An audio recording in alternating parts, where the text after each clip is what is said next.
Assalamu alaikum. Starting with the Pak and pure name of Almighty Allah, who is Ar-Rahman and Rahim. My name is Muhammad Ishtiyaq Khan and you are watching Nursing with Ishtiyaq. अगर आप मेरे channel पर नए हैं तो channel को subscribe करें और अगर आप लोग व्हाट्सएप ग्रुप में ऐड नहीं हैं तो नीचे दिए गए लिंक पर क्लिक करके व्हाट्सएप ग्रुप में ऐड हो जाइए। आज हम स्टार्ट लेंगे हमारे पास जो MSN का चैप्टर नंबर 1 है ऑर्थोपेडिक नर्सिंग में, उसमें हमारे पास एक टॉपिक है फीमर फ्रैक्चर से स्टार्ट किया गया है स्लाइड में। तो हम सबसे पहले फ्रैक्चर के बारे में थोड़ा जनरल डिस्कस करते हैं और फिर जो है तो स्लाइड की तरफ जाते हैं। सही है। टाइप्स में आप लोगों को फ्रैक्चर के जो टाइप्स है वो मैं आप लोगों को जनरली डिस्कस करवा दूंगा, फिर उसके बाद जो है तो हम चलते हैं स्लाइड की तरफ। अच्छा जी, फ्रैक्चर हमारे पास क्या है? Break in the continuity of a bone. Break in the continuity का मतलब ये है कि बोन की जो एक कंटिन्यूअस स्ट्रक्चर होती है। डायग्राम में थोड़ी वीक है तो बस मैं जो है तो आप लोगों को सिर्फ समझाऊंगा। मतलब एक कंटिन्यूअस स्ट्रक्चर है बोन का। सही है। इसमें अगर कोई ब्रेक आ जाए, कोई डैमेज आ जाए, कोई ब्रेक आ जाए, तो इसको हम बोलते हैं फ्रैक्चर। ये हमारे पास फ्रैक्चर होता है, मतलब break in the continuity of a bone. Continuity जो बोन की होती है उसमें कोई फ्रैक्चर आ जाए, कोई ब्रेक उसमें आ जाए तो उसको हम बोलते हैं फ्रैक्चर। सही है।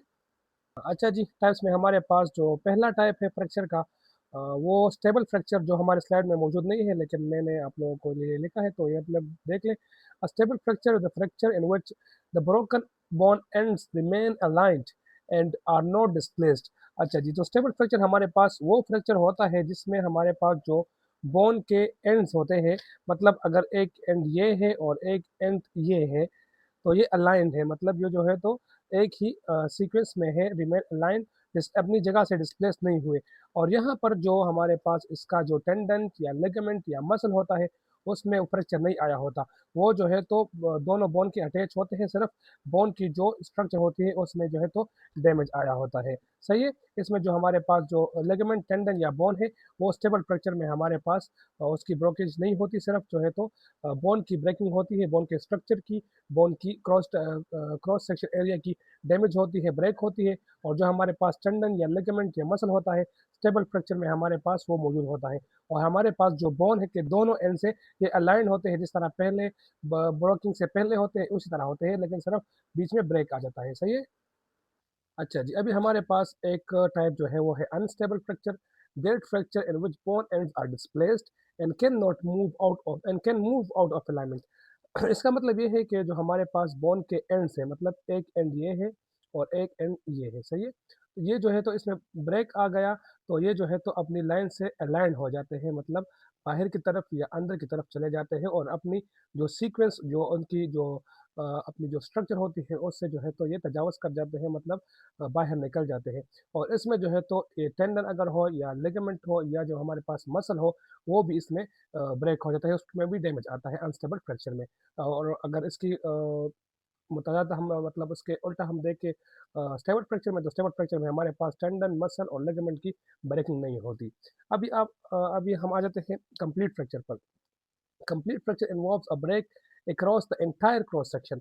हमारे पास जो कंप्लीट फ्रैक्चर है वो जो है तो एक एंटायर क्रॉस सेक्शन, बोन का जो क्रॉस सेक्शन एरिया होता है उसमें एंटायरली जो ब्रेक आ जाता है उसको हम कंप्लीट फ्रैक्चर बोलते हैं। मतलब अगर एक बोन की जो विड्थ है वो इतनी है तो पूरी की पूरी विड्थ में हमारे पास ब्रेक आ जाए तो उसको हम बोलते हैं कंप्लीट फ्रैक्चर।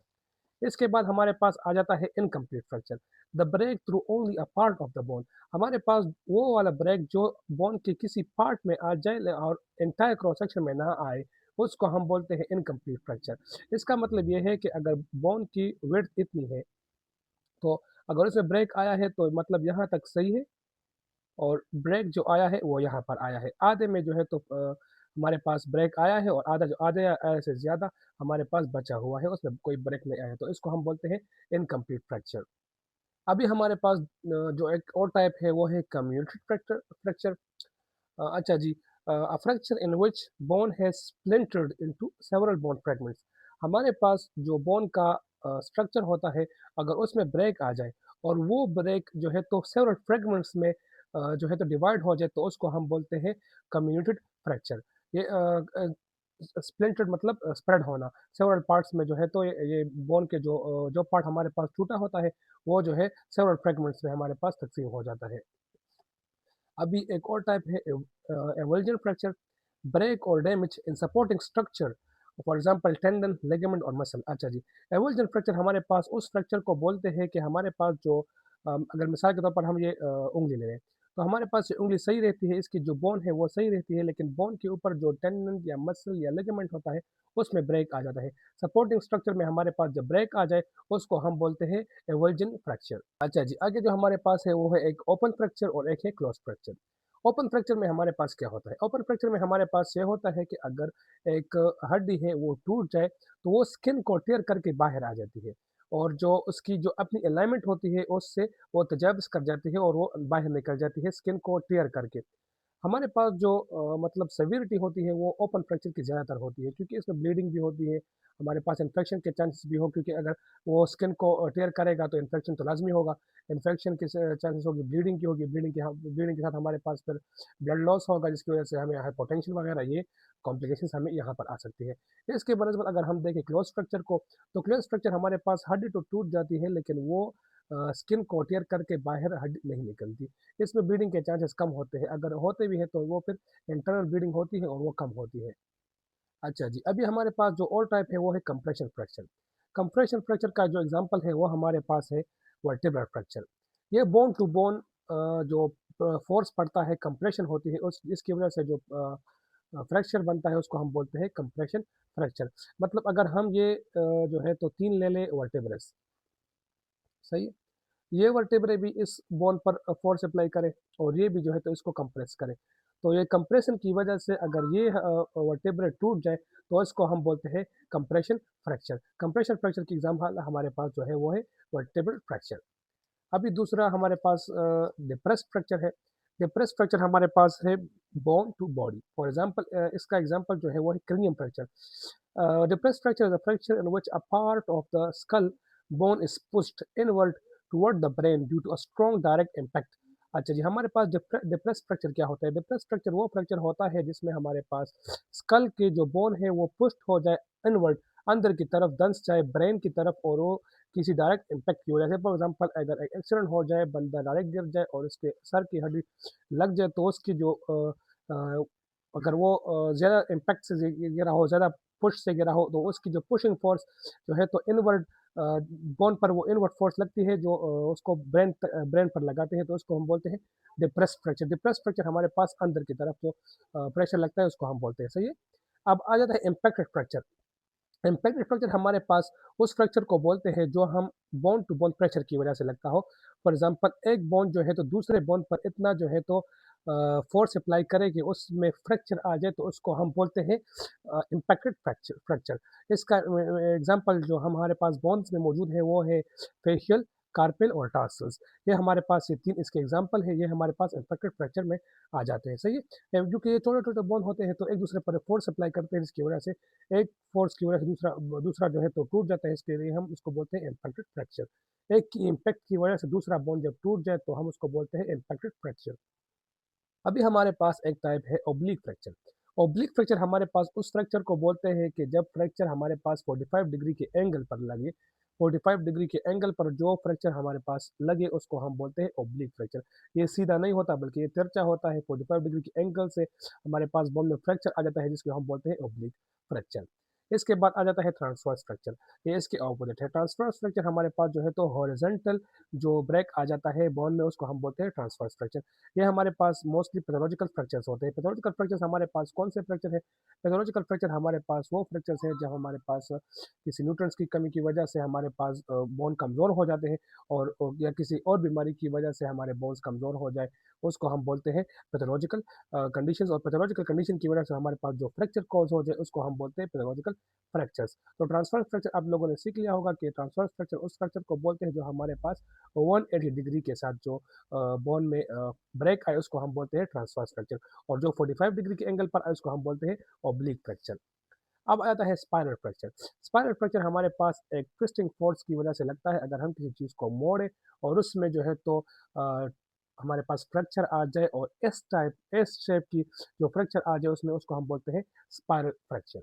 अभी आ जाता है हमारे पास स्ट्रेस फ्रैक्चर। तो ये हमारे पास एक रिपीटेटिव स्ट्रेस और ओवरयूज की वजह से हमारे पास ये स्ट्रेस फ्रैक्चर कॉज हो जाता है, जिसके इस तरह नाम से जाहिर है कि जो स्ट्रेस की वजह से, मतलब एक मिसाल के तौर पर एक यहाँ पर दिया गया है स्पोर्ट्स इंजरी।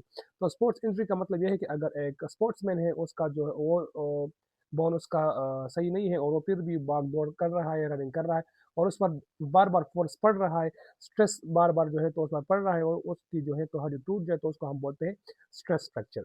अच्छा, अभी हमारे पास एक टाइप और है ग्रीन स्टिक इंजरी।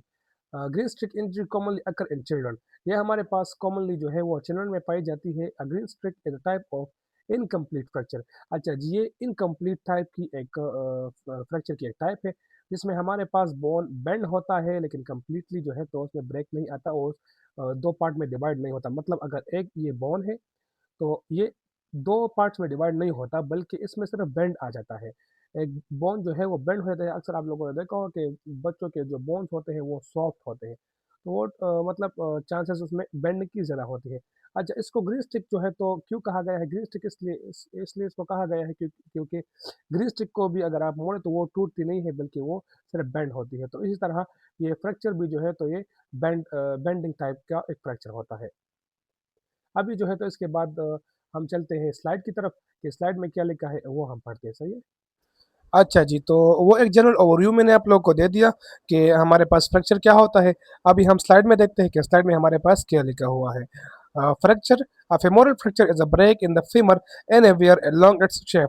हमारे पास फेमोरल फ्रैक्चर वो फ्रैक्चर होता है जो हमारे पास फीमर के एंटायर लेंथ में हमारे पास जो ब्रेक आ जाए, उसको हम बोलते हैं फीमर फ्रैक्चर। फीमर के एंटायर लेंथ में कहीं पर भी फ्रैक्चर आ जाए तो उसको हम बोलते हैं फीमोरल फ्रैक्चर।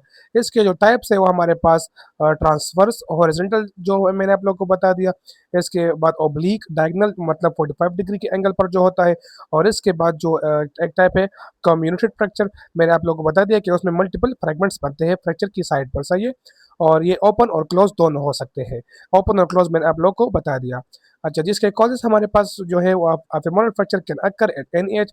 ये किसी भी एज में हमारे पास हो सकता है as a result of fall. एक बंदा गिर जाए, एक्सीडेंट हो जाए, या सीढ़ियों से गिर जाए, या कोई और वहाँ जगह पर गिर जाए, तो उसके जो है फ्रैक्चर है उसके चांस होते हैं। सही है। An accident, gun shot wound. अच्छा जी, अगर गन शॉट हो जाए और वो डायरेक्ट जो है तो हड्डी पर लग जाए, तो इससे भी हमारे पास फ्रैक्चर बनता है। सही है। और अदर इंजरी हमारे पास हो सकती है। सही है। इसके साइन एंड सिम्टम्स हमारे पास क्या है। Pain occurs at the fracture site. Pain तो हमारे पास फ्रैक्चर साइट पर होगा। सही है। डिस्कलरेशन एंड डिफॉर्मिटी में आंसू वहाँ पर जो है तो डिस्कलरेशन होगी, क्योंकि अगर वहाँ इंटरनल ब्लीडिंग हो जाए, और हमारे पास जो है तो इसके इसके अलावा हमारे पास डिफॉर्मिटी आती है, अगर बोन जो है तो अपनी अलाइनमेंट को छोड़ दे, अपने जो इसकी मुख्त जगह है उसको छोड़ दे, तो उसको इसमें डिफॉर्मिटी आ जाती है। सही है।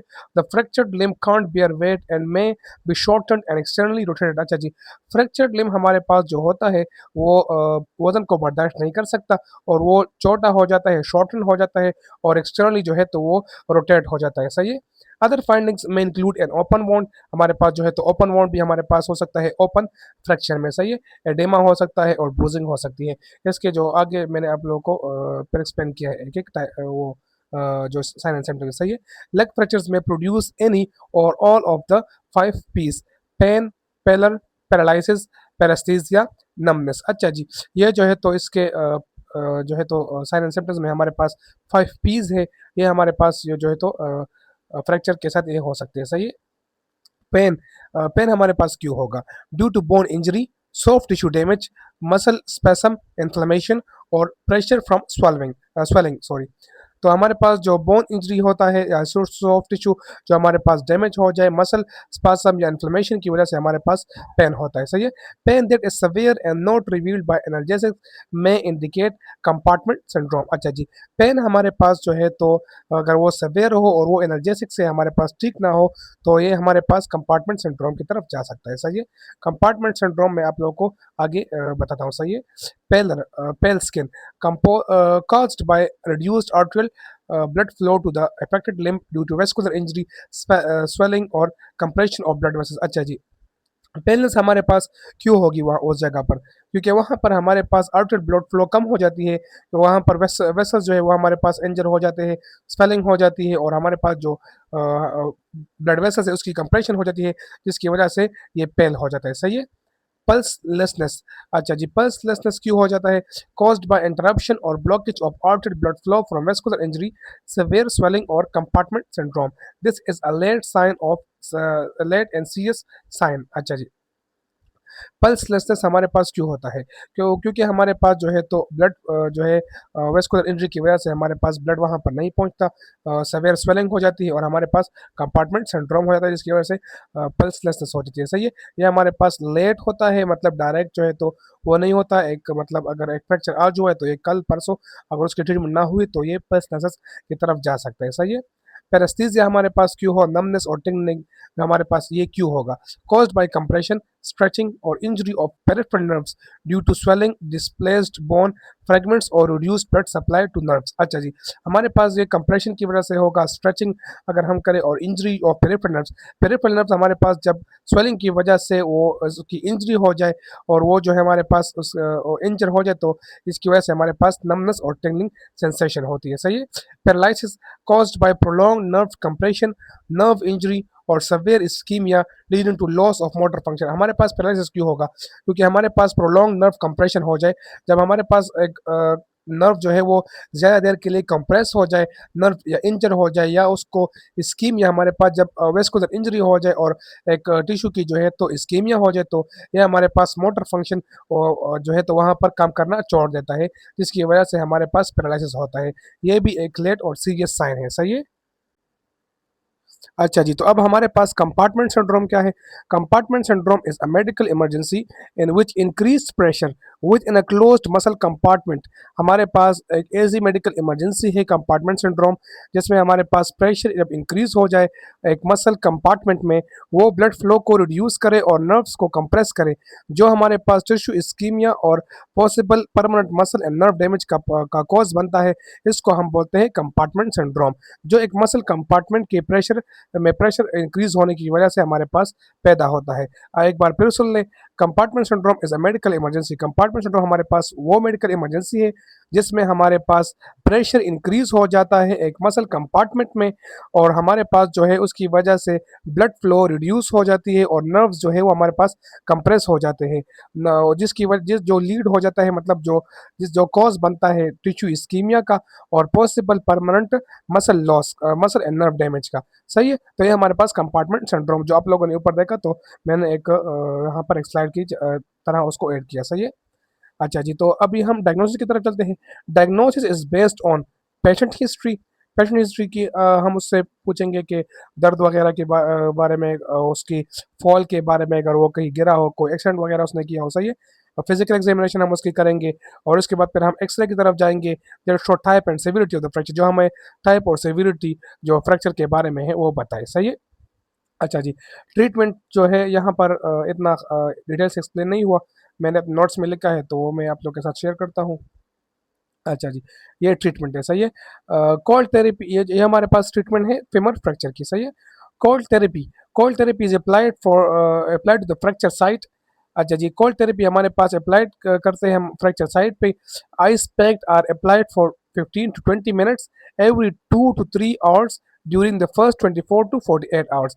आइस पैक्स हमारे पास जो है वो अप्लाई करते हैं हम 15 से 20 मिनट्स के लिए हर 2 से 3 घंटे के बाद, जो हमारे पास 24 to 48 इनिशियल आवर्स होते हैं बोन फ्रैक्चर के उसमें। इसका पर्पस हमारे पास क्या होता है? इसका पर्पस हमारे पास ये होता है कि ये पेन को रिड्यूस करते हैं, स्वेलिंग जो है उसको कम करते हैं, एडिमा होने से बचाते हैं। एडिमा कैसे होने से बचाते हैं? एडिमा इस तरह होने से बचाते हैं कि अगर हम कोल्ड कंप्रेसेस देंगे तो हमारे पास जो न ब्लड वेसल्स है वो जो है तो कंप्रेस होंगे, उसकी कंस्ट्रक्शन होगी, जब उसकी कंस्ट्रक्शन होगी तो ब्लड लॉस कम हो जाएगा, जिसकी वजह से हमारे पास एडिमा नहीं होगा, नहीं बनेगा। सही है? मिनिमाइज ब्लीडिंग, मैंने आप लोगों को बता दिया कि ब्लीडिंग को किस तरह मिनिमाइज करते हैं, और रिड्यूस इन्फ्लेमेशन, और इन्फ्लेमेशन को रिड्यूस करते हैं। सही है?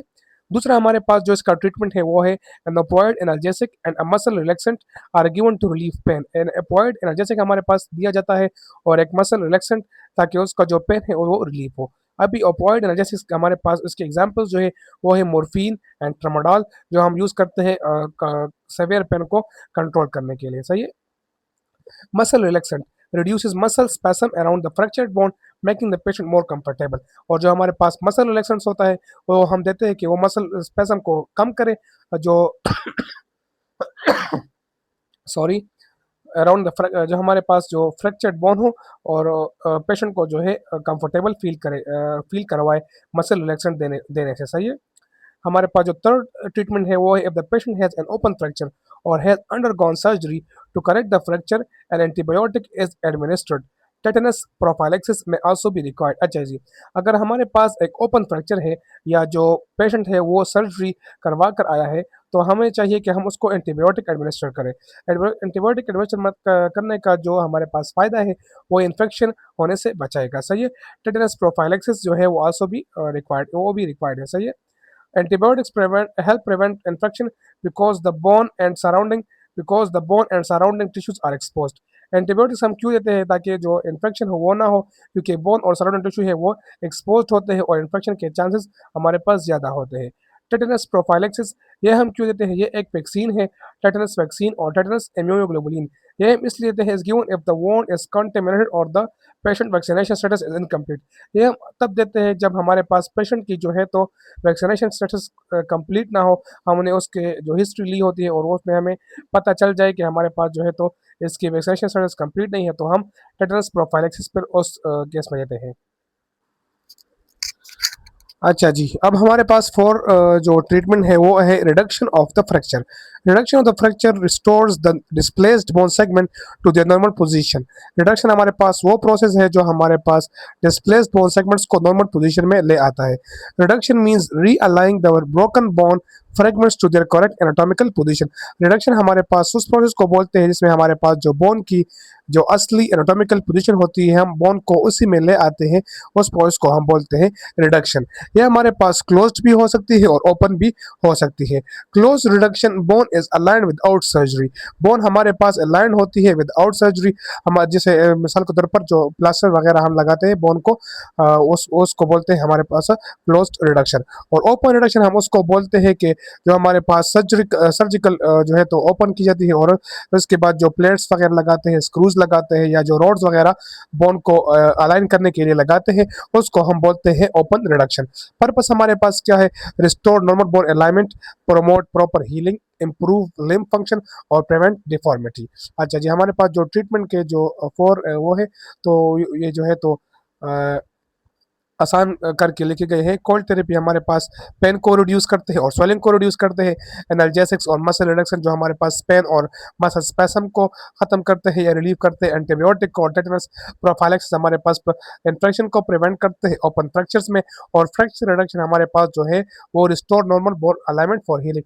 जो हमारे पास नॉर्मल बोन अलाइनमेंट है वो करता है फ्रैक्शन रिडक्शन हमारे पास। सही है। अच्छा जी, cold reduction, close reduction sorry, close reduction is the realignment of a fractured bone without surgery. ये हमारे पास जो है तो स्लाइड में अलग से लिखा गया था, इसलिए मैंने भी अलग एक्सप्लेन करना चाहिए इसको। Close reduction is the alignment of a fractured bone without surgery. हमारे पास जो क्लोज रिडक्शन है वो हम उसमें सर्जरी नहीं करते और उस सर्जरी के बगैर बोन को अलाइनमेंट करते हैं। सही है। How it is done? The doctor manually manipulates the bone into its normal position. Sometime traction is used to pull the bone into alignment. Traction हमारे पास क्या है इसको हम आगे डिस्कस करते हैं। और जो बोन को जो है तो डॉक्टर नॉर्मल पोजीशन में ले आते हैं मैनिपुलेशन के जरिए। अगर आप लोगों ने देखा होगा तो फिजियोथेरेपी के जरिए भी बोन को जो है तो नॉर्मल अलाइनमेंट में ले आते हैं, तो इसको भी हम बोलते हैं क्लोज रिडक्शन। सही है। Immobilization after reduction, splint, cast और ट्रैक्शन। ये हमारे पास जो है तो तीन तरीके हैं। सही है। पर्पस हमारे पास क्या है?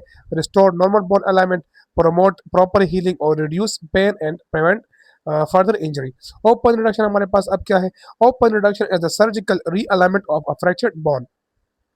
सर्जिकल रीअलाइनमेंट हम करते हैं बोन की, एक फ्रैक्चर्ड बोन की। सही है। How it is done? The surgeon makes an incision and fix the bone using. अच्छा ये सर्जन जो है तो एक इंसिजन बनाते हैं, कट लगाते हैं, ओपन करते हैं उस जगह को और बोन को फिक्स करते हैं रॉड के जरिए, प्लेट्स के जरिए, स्क्रूज के जरिए और हमारे पास अगर पिंस की भी जरूरत हो तो उसके जरिए भी। सही है। After surgery the limb is immobilized with a cast, splint और ब्रेस। पर्पस हमारे पास जो है तो used for severe displaced open और अनस्टेबल फ्रैक्चर। ये हमारे पास जो है तो सेवियर डिस्प्ले जिस जो अपनी जगह से ज़्यादा हिला हो बोन, उस बोन के जरिए उस बोन को होता है, सही है। और ओपन फ्रैक्चर में होता है और अनस्टेबल फ्रैक्चर में होता है। जो मैंने आप लोगों को तो बता दिया कि ओपन फ्रैक्चर किसको बोलते हैं और अनस्टेबल फ्रैक्चर किसको बोलते हैं, सही है। इंश्योर्स एक्यूरेट बोन अलाइनमेंट, और ये हमारे पास इंश्योर करते हैं एक्यूरेट बोन अलाइनमेंट को, सही है। अभी हमारे पास तीसरा जो है तो ट्रैक्शन ऊपर आया था। ट्रैक्शन की क्या बोलते हैं, किसको बोलते हैं ट्रैक्शन? तो traction is application of a continuous pulling force to align fractured bones and reduce muscle spasm, सही है। ट्रैक्शन हमारे पास कंटिन्यूअस पुलिंग फोर्स को बोलते हैं जो हम लगाते हैं सॉरी, जो हम लगाते हैं फ्रैक्चर्ड बोन पर, ताकि जो मसल स्पेसम है उसको रिड्यूस करें, सही है। जो आप लोगों ने देखा होगा अक्सर कि अगर किसी की टांग टूट जाए तो उस कहाँ कहीं कहीं पर जो है तो ईंटें वगैरह जो है तो लगाए थे और एक रस्सी के जरिए जो है तो उसको लटकाए थे, तो ये ट्रैक्शन है, सही है। One is traction use when a splint or cast can not maintain proper bone alignment. जब एक स्प्लिंट और कास्ट जो है तो वो एक प्रॉपर बोन अलाइनमेंट मेंटेन नहीं कर सकते तो हम उसको तब ट्रैक्शन की जरूरत हमें पड़ती है, सही है। बिफोर सर्जरी और ड्यूरिंग द हीलिंग प्रोसेस, हमें बिफोर सर्जरी भी हम कोशिश करते हैं इसको ये लगाए ताकि बोन जो है तो अपनी पोजीशन पर वापस आ जाए, या जो है तो हीलिंग प्रोसेस में भी हम लगाते हैं, सही है। अच्छा जी, अब हमारे पास टाइप्स ऑफ ट्रैक्शन जो है तो skin traction, pulling force is applied through adhesive straps or a boot attach to skin.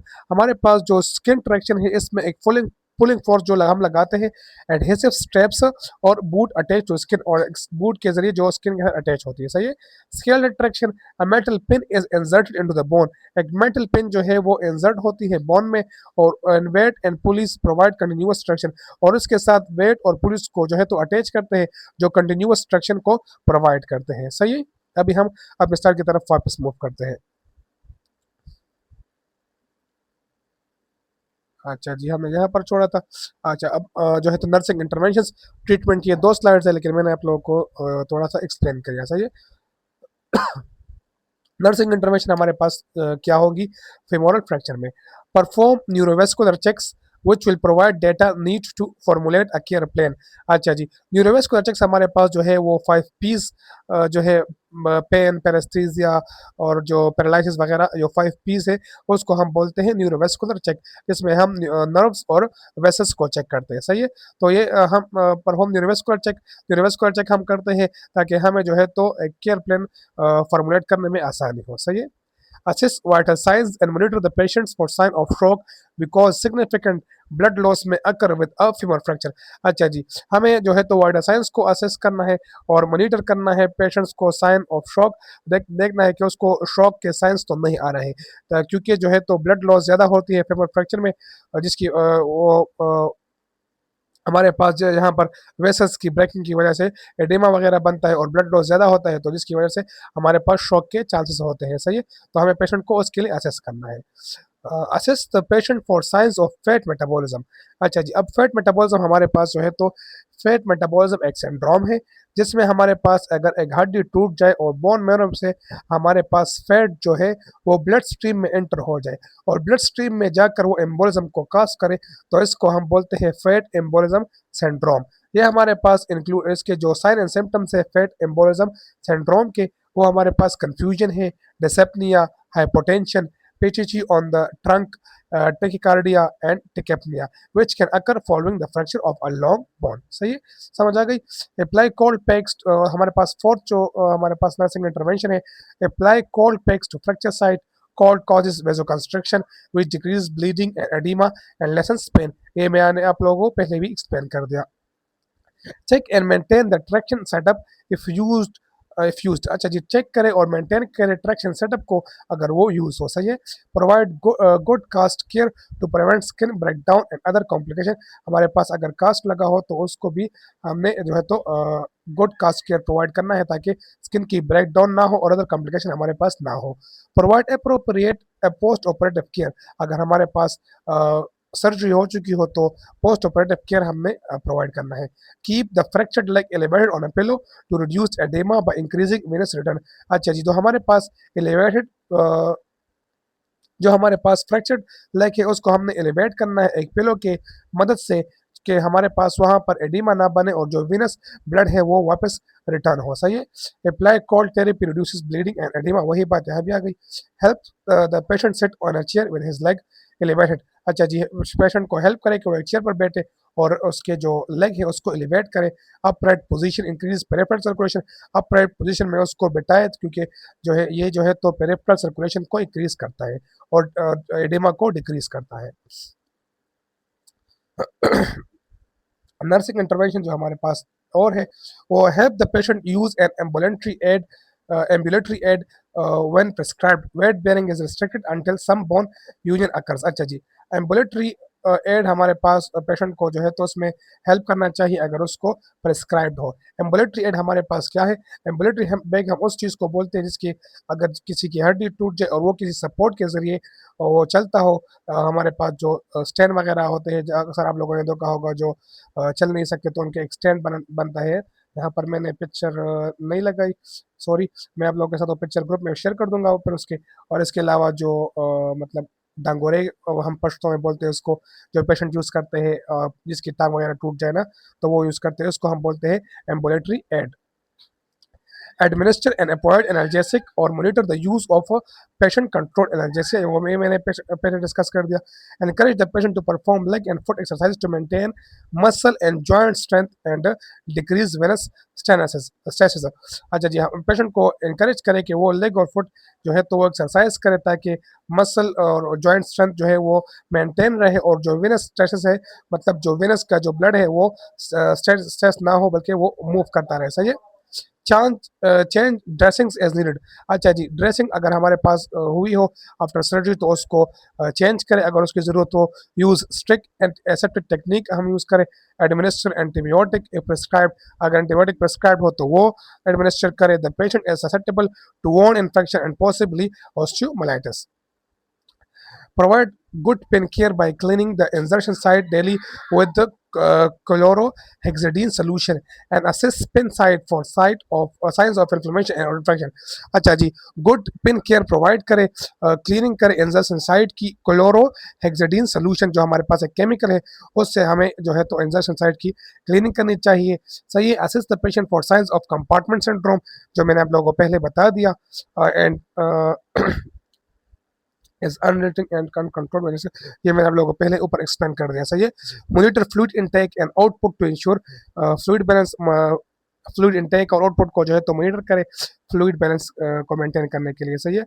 Help with discharge planning bye anticipating the patient discharge needs, help करें पेशेंट को डिस्चार्ज प्लानिंग में और उससे मतलब पूछे कि आप डिस्चार्ज प्लानिंग आपकी कैसे है, मतलब डिस्चार्ज टाइमिंग आपकी क्या है, उसको हेल्प करें उसको मेंटेन करने के लिए। ये एक बोन फ्रैक्चर का जो मैंने एक कंप्लीट गाइड है वो मैंने आप लोगों के यहाँ पर लगाया है। सही है। और ये टाइप्स ऑफ फ्रैक्चर जो मैंने पहले डिटेल में डिस्कस कर दिए हैं। स्केलेटन और स्किन ट्रैक्शन, इसकी यहाँ पर एक्सप्लेनेशन इस तरह नहीं हो सकती, तो इसकी मैं जो है तो एक वीडियो आपको व्हाट्सएप ग्रुप में शेयर कर दूंगा, वो आप लोग फिर देख ले। अच्छा, जिसके अलावा हमारे पास जो न्यूरोवेस्कुलर चेक्स है तो ये आप लोग खुद पढ़ ले, ये मैंने आप लोगों को पहले बता दिया। पेन, पेलर, पैरालिसिस, पेरेस्थीसिया और पल्सलेसनेस। सही है। ये आप लोग पढ़ लें। कल इंशाल्लाह एक और लेक्चर हम लेंगे हिप फ्रैक्चर पर। सही है। मेरा भी ये फर्स्ट टाइम था लेक्चर बनाने का और उम्मीद करता हूँ आप लोगों को समझ आई होगी। आप लोग की जो भी कंसर्न्स हो, आप लोग की ओपिनियंस को सजेशन देना चाहते हो तो मुझे जो है तो मेरे साथ आप लोग ग्रुप में या बता दें, या जो है तो आप लोग चैनल पर मुझे कमेंट सेक्शन में बता दें, या मेरे पर्सनल नंबर पर मुझे मैसेज करके आप लोग बता सकते हैं। सही है। अल्लाह हाफिज़, सी यू अगेन।